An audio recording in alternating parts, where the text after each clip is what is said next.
Good morning, all. Welcome to the lecture of Tele. Session number 24 begins. And now, after three consecutive sessions of advance receipts from our customers, we are in the second part of the topic advance payment to suppliers. Again, there are three different cases with us: adjustment in the same month, adjustment in the next month, and cancellation of order. Right? A rigorous process begins. This time, the name of the company is not given. We will name it, and accordingly, we will do all the functions. We are making advance payment to our suppliers. Let us see what happens. Let us go to Tele and create a new company right over here. To avoid any confusion, let me give one name: advance payment 1 limited. I'm giving the name advance payment 1. State Gujarat.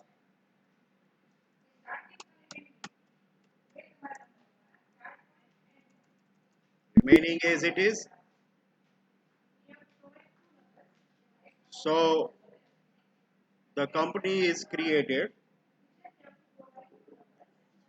Now let us enable GST.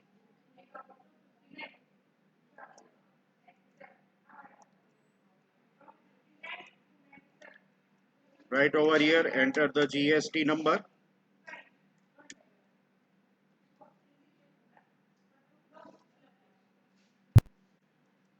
Monthly e-way bill applicable, no. Now see, advance payment એટલે આપણે આપણા સપ્લાયરને એડવાન્સમાં payment કરી દેતા હોય ને પછી એની પાસેથી પરચેસ કરવાના હોય એના માટે enable tax liability on advance receipts કે જે આપણે લાસ્ટ ટાઈમ યસ રાખતા હતા એની જરૂર નથી. પણ એના પછીનો જે ઓપ્શન છે enable tax liability on reverse charge, આને યસ કરવાનું છે. enable tax liability on reverse charge એને તમે યસ આપી દો. અહીંયા આગળ તો enable GST classifications યસ જ રાખવાનું છે અને આ સ્ક્રીનને આપણે એક્સેપ્ટ કરી લઈએ. અહીંયા પણ કંટ્રોલ A આપી અને સેટિંગ્સ જે છે એ આપણે સેવ કરી લઈએ. After that, we have to prepare necessary accounts. Let us do it quickly. Prepare all the necessary accounts. First account, આપણે purchase account open કરીશું. Right?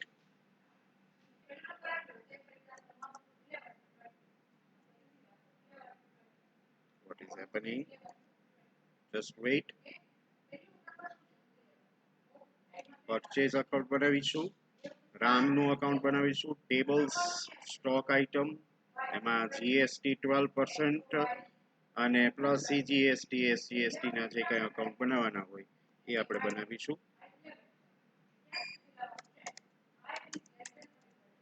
આ બધું તમને આવડે જ છે. હવે આમાં મારે કાંઈ સમજાવવાની જરૂર છે નહીં.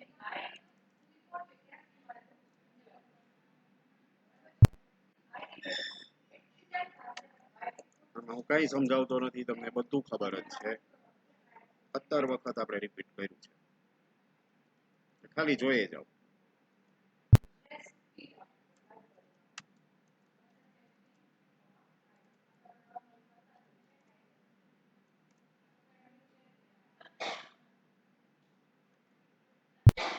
હવે રામનું અકાઉન્ટ બનાવીએ. આપણા સપ્લાયરના લિસ્ટમાં આવશે એટલે સન્ડ્રી ક્રેડિટર્સ. અને રામમાં જોઈ લ્યો રેગ્યુલર સપ્લાયર જ છે એટલે રજિસ્ટર્ડ. રેગ્યુલર નો મીનિંગ એવો થાય રજિસ્ટર્ડ. ઓકે, એટલે રજિસ્ટ્રેશન નંબર નાખી દેવાનો, અહીંયા છેલ્લે યસ આપી અને આને એઝ ઇટ ઇઝ એક્સેપ્ટ કરાવી લેવાનું.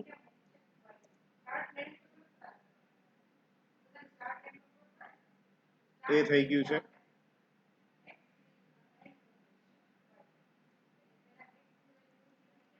ઇન્વેન્ટરી ઇન્ફોમાં જઈ સ્ટોક આઇટમ બનાવું છું. સ્ટોક આઇટમમાં ટેબલ્સ બનાવીએ અને એનો જીએસટી રેટ 12% છે.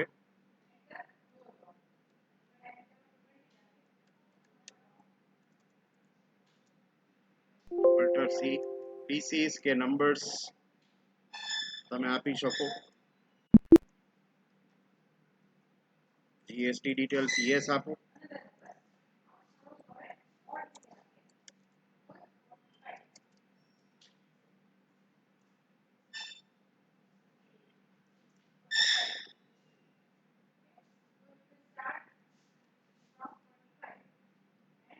રિવર્સ ચાર્જ એપ્લિકેબલમાં યસ આપો પ્લસ જીએસટી રેટ 12%.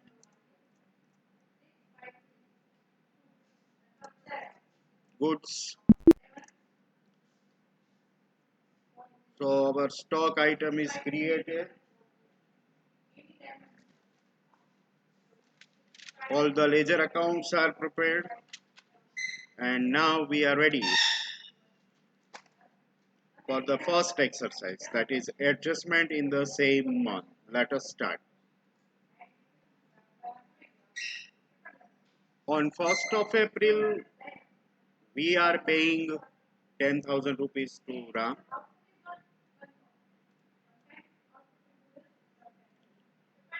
પેમેન્ટમાં આપણે એન્ટ્રી કરવાની છે એટલે પેમેન્ટ વાઉચર અહીંથી લેવાનું.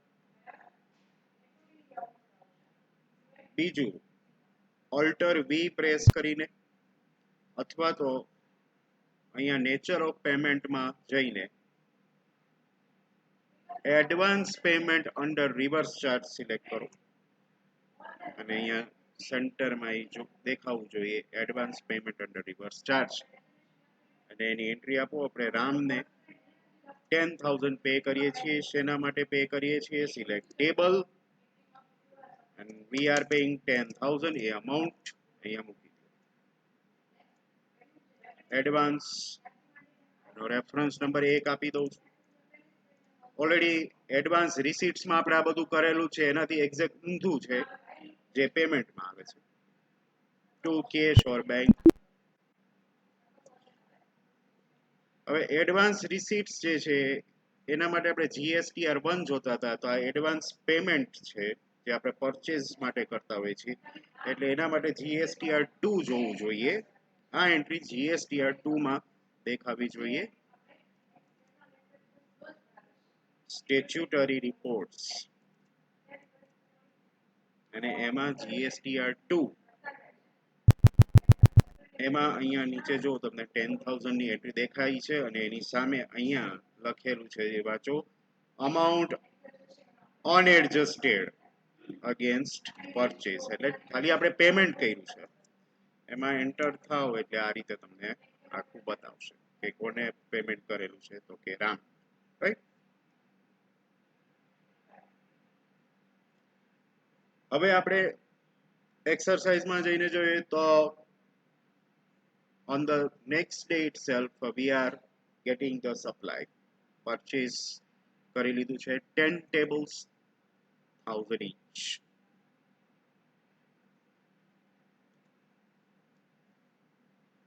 ડેટ આપણે ચેન્જ કરી લઈએ 2nd એપ્રિલ. વાઉચર એન્ટ્રીઝમાં જઈએ અને પરચેઝ વાઉચર સિલેક્ટ કરી લઈએ.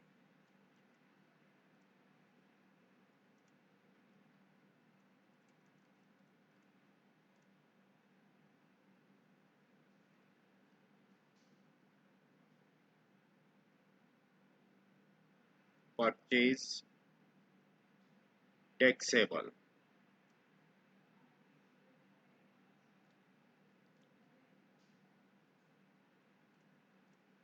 10 tables, 1000 rupees. એના ઉપર જે કંઈ પણ સીજીએસટી કે જીએસટી છે એની મેળે જ લઈ લેશે. ઓલરેડી લાગી જ ગયો છે, રાઈટ? એટલે કંઈ કરવાની જરૂર નથી. હવે ફરીથી જીએસટીઆર 2 માં હું જાઉં છું. પરચેસ થઈ ગયું છે અને જો અહીંયા આગળ જીએસટી ની અમાઉન્ટ ઓલરેડી ઓટોમેટિકલી આવી જ ગઈ છે, એટલે આપણે પહેલામાં એડ નહોતી કરી. જો આવી ગયું 10,000 ટેક્સેબલ વેલ્યુ, એના ઉપર ટેક્સ 1200 અને આ એની એન્ટ્રી. જીએસટીઆર 2 એમાં અહીંયા આગળ હવે જો નીચેથી 10,000 જતા રહ્યા છે. જો અમાઉન્ટ અનએડજસ્ટેડ અગેન્સ્ટ પરચેસીસમાં અહીંયા થોડી વાર પહેલા જ્યારે આપણે પરચેસ નહોતું કર્યું ત્યારે આપણને 10,000 બતાવતા હતા, એ ઓટોમેટિક એડજસ્ટ થઈ ગયા છે. બેલેન્સ શીટ એક વખત જઈને જોઈ લઈએ બેલેન્સ શીટમાં શું સ્ટેટસ છે. થોડી વારે બધી અમાઉન્ટ અત્યારે તમને આ બેલેન્સ શીટ ભલે ખાલી ખમ લાગતું હોય કે આમાં કઈ બતાવતા નથી, અહીંયા ડિટેલમાં જુઓ, રાઈટ?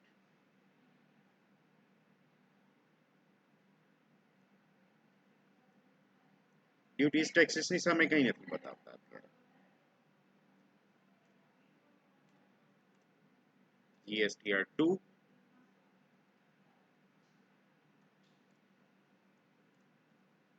બધું આ રીતે એન્ટર કરીને જોયા કરવાનું. ખાલી મેં જેટલું બતાવ્યું હોય એટલું જ નહીં જોવાનું. આપણે કોઈ પણ મોબાઈલ એપ્લિકેશન હોય એમાં કેમ આપણે ખાખા ખોડા કરીએ આડા નવડા, એ રીતે આમાં ખાખા ખોડા કરવા પડે. તો આ રીતે આપણે આ પહેલું એક્ઝામ્પલ જોયું કે જેમાં આપણે adjustment in the same month, એટલે આ જ મંથમાં આપણે એડવાન્સમાં પેમેન્ટ કરીએ છીએ અને સેમ મંથ આપણને ગુડ્સ ડિલિવર થઈ જાય છે, એ વાળી એન્ટ્રી આપણે જોઈ. I hope adjustment in the same month જે છે that is quite easy, very easy.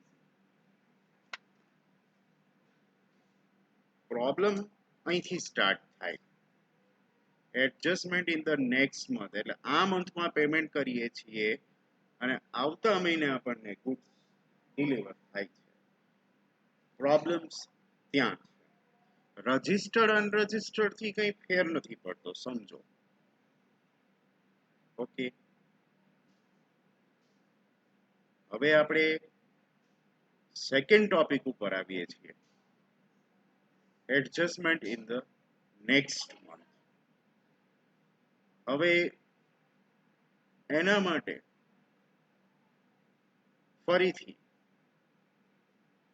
એક અલગ કંપની આપણે બનાવવી પડશે. આ એડવાન્સ પેમેન્ટ 1 હતું, એક કંપની નવી ક્રિએટ કરું છું, એડવાન્સ પેમેન્ટ 2, અને આખી કથા જે છે એ હું ફરીથી કરું છું. એટલે તમે બેઠા જુઓ કંપની ક્રિએટ થઈ ગઈ છે.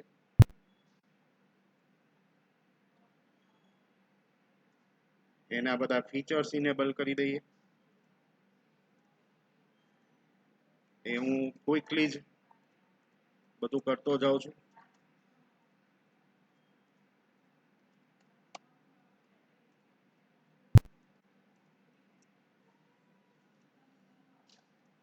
Enable tax liability on reverse charge yes રાખવાનું છે. જીએસટી ક્લાસિફિકેશન યસ રાખવાનું છે. સ્ક્રીનશોટ લેવો હોય તો તમે લઈ લેજો આટલાનો.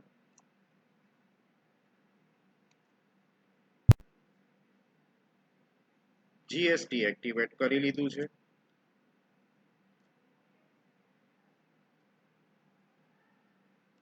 લેજર અકાઉન્ટ્સમાં પેલા બેઝિક અકાઉન્ટ જે કંઈ છે એ બનાવી લઈએ. એક પરચેઝ અકાઉન્ટ બનાવી લઈએ અંડર પરચેઝ ગ્રુપ. અહીંયા એપ્રોપ્રિએટ બાય વેલ્યુ, એપ્લિકેબલ, અહીંયા ગુડ્સ, આ બધી તમને ખબર જ છે. કંટ્રોલ એ કરતો જાઉં છું. એસજીએસટી અકાઉન્ટ અને સીજીએસટી અકાઉન્ટ એ બનાવી જ લઈએ જરૂર પડે તો. હા, હું કઈ સમજાવતો નથી, બરાબર છે, તમને આવડે જ છે. અને આ થોડુંક હવે જૂનું થઈ ગયું એટલે તમને એ થોડુંક બોરિંગ પણ લાગતું હશે, પણ હું ફરીને એટલા માટે કરું છું કારણ કે એ બાને તમને થોડુંક રિવાઇઝ થઈ જાય. લક્ષ્મણનું અકાઉન્ટ બનાવવાનું છે આ સેકન્ડ એક્સરસાઇઝ માટે. અંડર ક્રેડિટર્સ ગ્રુપ અનરજિસ્ટર્ડ છે એટલે અહીંયા રેગ્યુલરની જગ્યાએ એની નીચેનો ઓપ્શન આપણે આપશું અનરજિસ્ટર્ડ આપણે લખીએ એટલે જીએસટીએન નંબર માગે નહીં. અહીંયા જીએસટી ડિટેલ્સમાં યસ આપી અને એન્ટર આપી અને આ સ્ક્રીનને સેવ કરવાની છે. તમારે સ્ક્રીનશોટ લેવો હોય તો તમે લઈ લો. હવે એક બીજું આપણે purchase account, Lakshman account, CGST, SGST આ 4 અકાઉન્ટ તો બનાવ્યા. એક account special adjustment in the next month માટે, જો ગયા વખતે આપણે એડવાન્સ રિસીટ્સમાં આવું એક સ્પેશિયલ અકાઉન્ટ બનાવતા હતા જેનું નામ હતું ટેક્સ ઓન એડવાન્સ. એવી જ રીતે એડવાન્સ પેમેન્ટ જે હોય, જ્યારે આપણે આપણા સપ્લાયરને એડવાન્સમાં પેમેન્ટ કરતા હોય ત્યારે પણ એ અકાઉન્ટ બનાવવું પડે અને એનું નામ છે tax on RCM account. RCM એટલે reverse charge mechanism. RCM reverse charge mechanism આ અકાઉન્ટ બને અને એનું ગ્રુપ જે હોય એ કરંટ અસેટ્સ નું ગ્રુપ હોય. ટેક્સ ઓન આરસીએમ એ ખાસ બનાવવાનું એડવાન્સ પેમેન્ટ માટે અને કંટ્રોલ એ.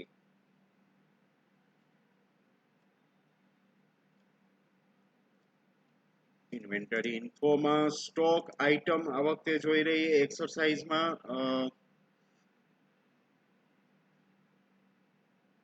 ચેર્સ છે અને 18% જીએસટી છે.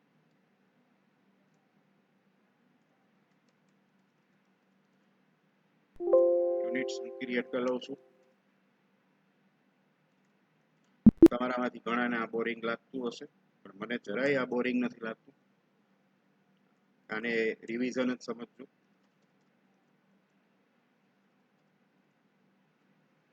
અહીંયા યસ આપીએ, 18% જીએસટી આપી દઉં છું. ગુડ્સ અને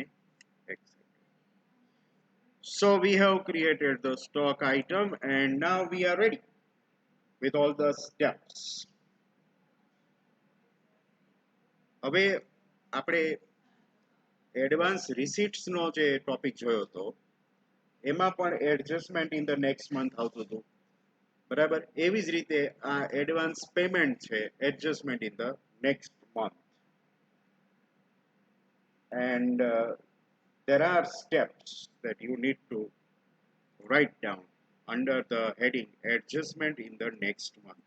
હવે તમે તો આખી એક્સરસાઇઝ લખી નાખી હશે એટલે નીચે આવી રીતે હેડિંગ આપી adjustment in the next month અને એના સ્ટેપ્સ જે છે એ લખી નાખો.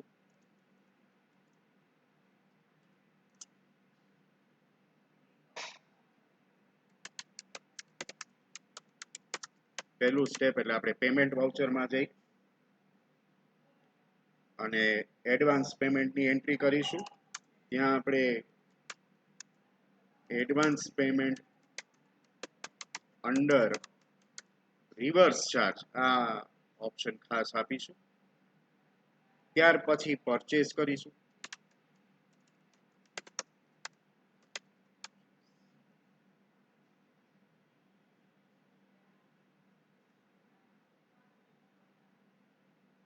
Sorry, adjustment in the next month હોય એટલે પરચેસ ત્રીજા નંબરે આવશે. જર્નલ વાઉચરમાં જશું. આપણે પેલી ટેક્સ લાયબિલિટી બુક કરવાની થાય એટલે જર્નલ વાઉચર્સમાં આવશું.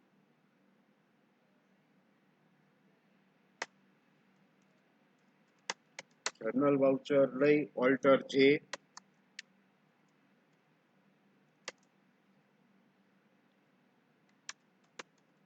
ઇન્ક્રીઝ ઓફ ટેક્સ લાયબિલિટી એ આપી અને આપણે જર્નલ એન્ટ્રી આપવાની થશે tax on RCM account to CGST account to SGST account. આ જર્નલ વાઉચરમાં આવશું ત્રીજા નંબરમાં પછી એન્ટર ધ પરચેસ. દરેક વખતે આપણે બેલેન્સ શીટ અને GSTR2 જોતા જ રહેશું. બરાબર, એટલે એક સ્ટેપ અહીંયા લખવું હોય તો લખી રાખીએ refer balance sheet and GSTR2. એટલે એ તો કઈ ચોથા નંબરમાં એક જ વખત જોવું એવું કઈ નથી, ઘડી વળી તમે જોઈ શકો છો. એક એન્ટ્રી કરીને વળી જો, એક એન્ટ્રી કરીને વળી જો, every time just mark the changes કે ક્યાં ક્યાં શું શું ચેન્જીસ આવે છે. રાઈટ, એક જ તમે કરતા રહેજો. હવે પેમેન્ટ ઓફ GST પેમેન્ટ વાઉચરમાં જઈ સ્ટેચ્યુટરી પેમેન્ટ વાઉચર લેવાનું અને એમાં રેસિપિયન્ટ લાયબિલિટી સિલેક્ટ કરી અને આપણે જે રેગ્યુલર પેમેન્ટ કરતા હોય CGST account debited, SGST account debited to cash or bank એ જે છે એ તમારે એન્ટ્રી પાસ કરવાની રહેશે. Again you may see balance sheet and GSTR2. અને હવે જે આપણે GST નું પેમેન્ટ કરેલું છે એની ITC બુક કરશું. એટલે ફરીથી જર્નલ વાઉચરમાં જાઓ, ઓલ્ટર જે increase of ITC purchase under reverse charge. આગળ જે આપણે 3 નંબરમાં એન્ટ્રી આપી છે એ એન્ટ્રીને રિવર્સ કરવાની છે. CGST account debited, SGST account debited to tax on RCM. Entry reverse કરીએ એટલે adjustment in the next month વાળું આપણું કામ પૂરું થાય. ફરીથી આપણે સ્ટેપ નંબર 8 માં બેલેન્સ શીટ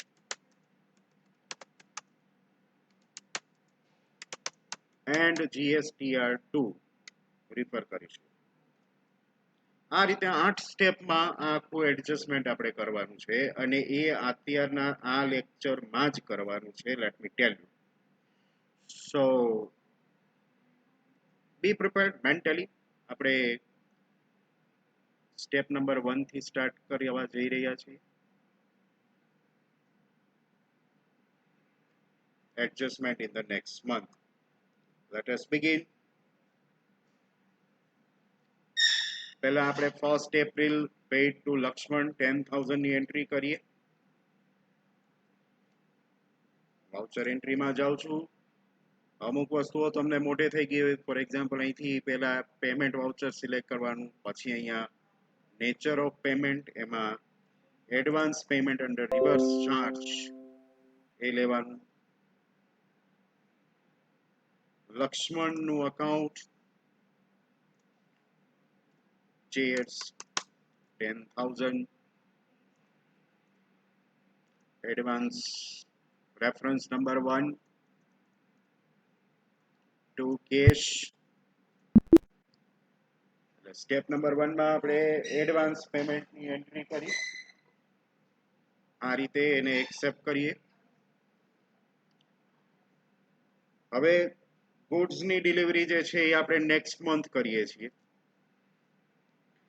એટલે આપણે સેકન્ડ સ્ટેપમાં જર્નલ વાઉચર લઈ અને ટેક્સ લાયબિલિટી બુક કરવાની છે. બિફોર વી ડુ ધેટ એક વખત આપણે ડિસ્પ્લેમાં જઈએ, સ્ટેચ્યુટરી રિપોર્ટ્સ, એમાં 10,000 ની એન્ટ્રી આવી ગઈ છે એ જરા વેરીફાઈ કરી લઈશ. GSTR2 એમાં અહીંયા નીચે you can see 10,000 rupees are visible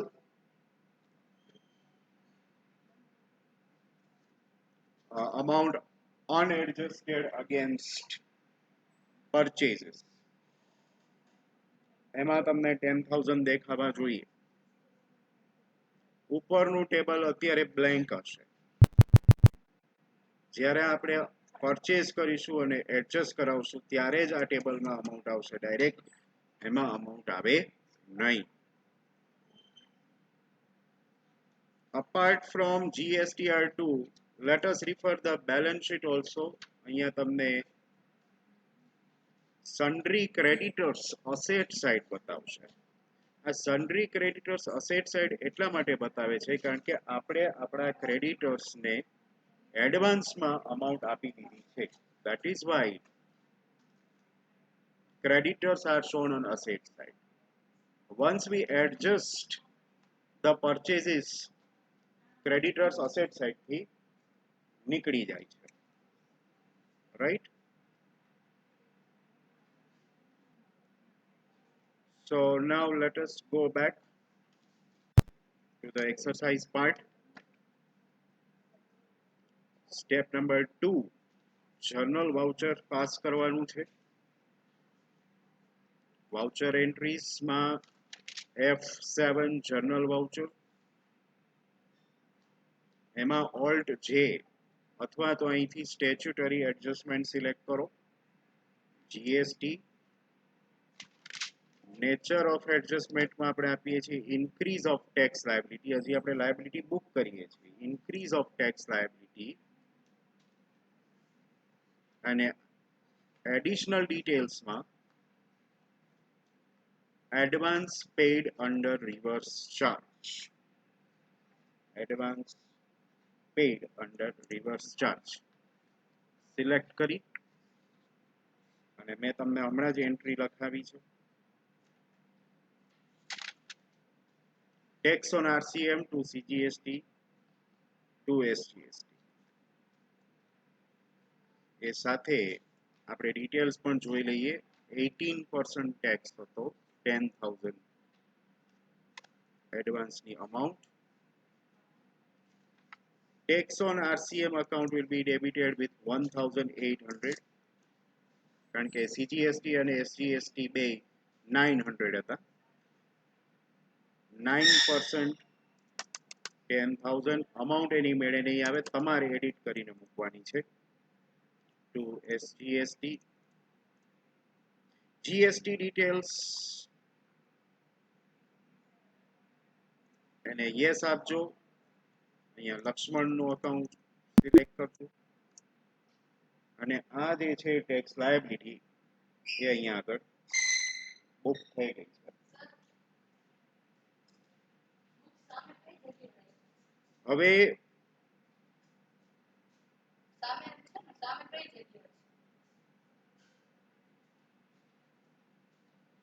balance sheet એક વખત આપણે જોઈ લઈએ.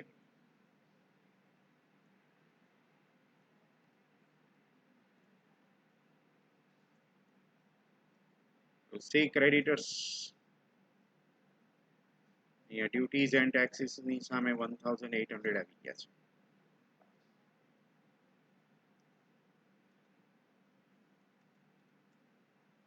ફરીથી આપણે GSTR2 જોવાનું છે અને એમાં પણ તમે જો 10,000 ની એન્ટ્રી.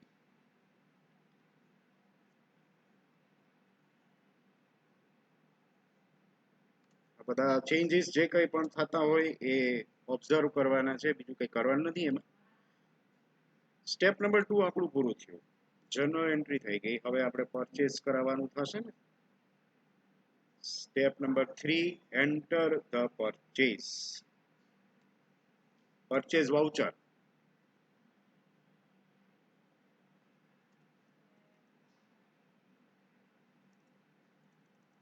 આ ખબર જ છે. અહીંયા પરચેસ ટેક્સેબલ, પણ એમાં આપણે પેલું ચડાવશું નહીં જીએસટી, કારણ કે ઓલરેડી એ આવી જ ગયો છે GSTR2 માં. એડવાન્સ પેમેન્ટ કરતી વખતે જ આવી ગયેલો. હવે ડિટેલ્સ શું છે આની?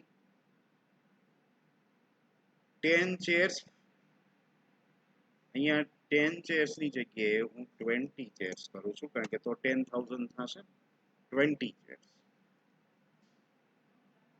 20 chairs, 500 each.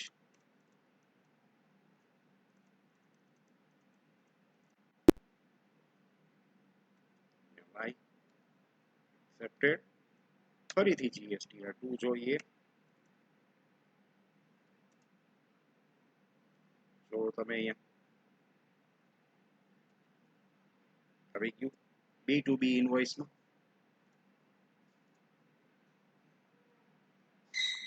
અને બીજા નંબરમાં કારણ કે 10,000 ની અમાઉન્ટ જે છે એડજસ્ટ થઈ ગઈ છે, એટલે અહીંયા નીચે જે 10,000 આપણને શો કરતા હતા,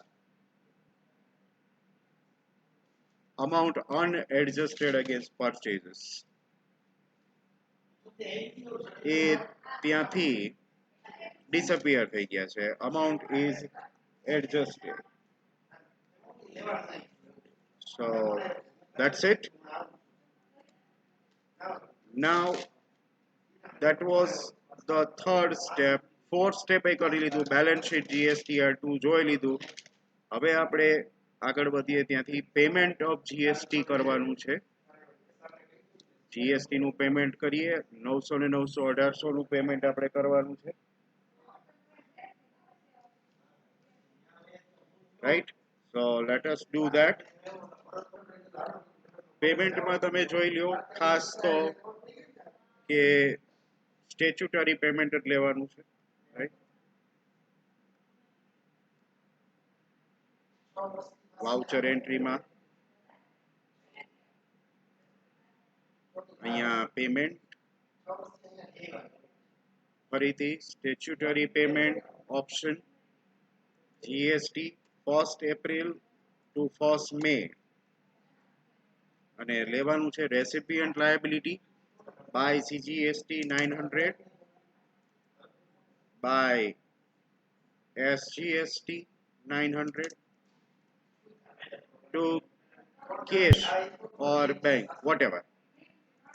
અહીંયા GST ડિટેલ્સમાં યસ આપી, કેશ ઓર બેંક કંઈ પણ તમે સિલેક્ટ કરો. આ રીતે એન્ટ્રી આપી દેવાની રહેશે તમારે.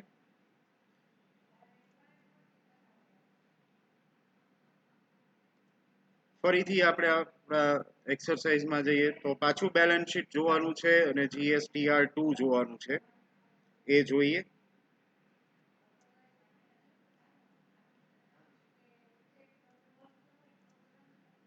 પહેલા GSTR2 જોઈ લો. જનરલી તમે ટેક્સનું પેમેન્ટ કરો ત્યાર પછી GSTR2 માં કોઈ એની ઇફેક્ટ આવતી હોતી નથી. GSTR2 માં એની કોઈ ઇફેક્ટ ન હોય. બેલેન્સ શીટમાં જઈને એક વખત જોઈ લેવાનું.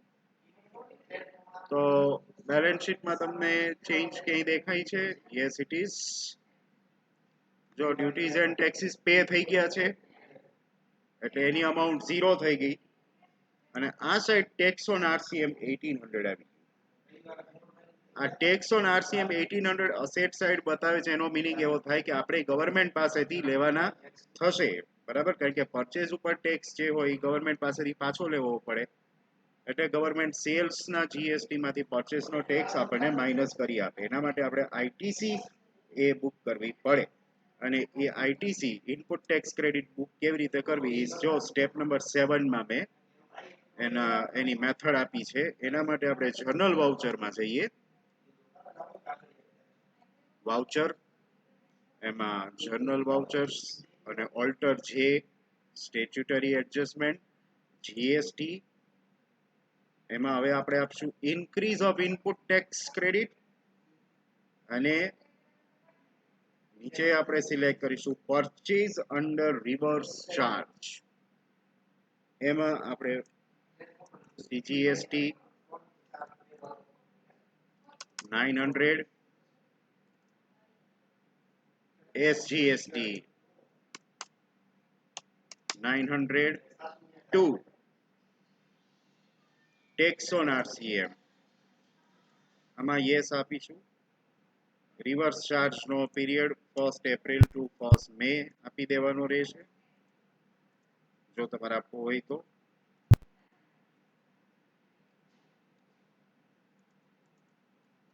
ઓર તમે નો આપી દો તોય ચાલશે, એમાં કઈ વાંધો નહીં આવે.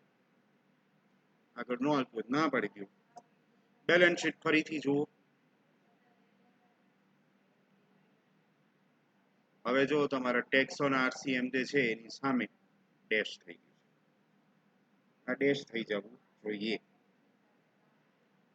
ટેક્સ ઓન આરસીએમ ક્યારે આવે? જ્યારે ઇન્ટર મંથ ટ્રાન્ઝેક્શન હોય, એક મંથમાં એક ટ્રાન્ઝેક્શન થતો હોય અને બીજો ટ્રાન્ઝેક્શન સેકન્ડ મંથમાં થતો હોય, એટલે ટેક્સ ઓન આરસીએમ વાળું આપે જ. તો આ આપણે જોયું આખું એ adjustment in the next month હતું. અને હવે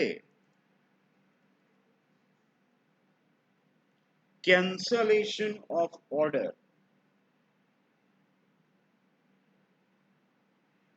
એ આપણે આવતીકાલના સેશનમાં જોશું. એટલે એ જે છે સેશન નંબર 25 આવશે, કેન્સલેશન ઓફ ઓર્ડર. આજે આ બે બરાબર પાકા કરો. આમાં જેટલું મેં કરાવ્યું એવું છે બરાબર, સ્લોલી તમે જોતા જાઓ, સમજતા જાઓ અને તમારા પીસીમાં તમે એની બરાબર પ્રેક્ટિસ પહેલા કરી લો. બરાબર. નેક્સ્ટ સેશનમાં આપણે કેન્સલેશન ઓફ ઓર્ડર રાખશું. જો હું ત્રણ એક સાથે કરાવીશ તો તમારે બધું ભેગું થઈ જશે. બરાબર. એટલે કેન્સલેશન વાળું આપણે કેન્સલ રાખીએ, એ નેક્સ્ટ સેશન ઉપર કેરી ફોરવર્ડ કરીએ. નેક્સ્ટ સેશનમાં આપણે કેન્સલેશન ઓફ ઓર્ડર કરીશું. એ હવે પછી આની પ્રેક્ટિસ કરી લીધી હશે ને, એટલે એ બહુ ઈઝી પડશે. અને બીજું કે હજી આપણે એક એક્ઝેમ્પ્ટેડ ગુડ્સ નામનો નાનો એવો ટોપિક છે, એ પ્રેક્ટિકલ છે. એ બને તો આપણે નેક્સ્ટ સેશન જે આપણું આવે, સેશન નંબર 25, એમાં આપણે જોઈ લઈશું. Right. So this lengthy session comes to the end right over here. I'll see you all next session. Goodbye.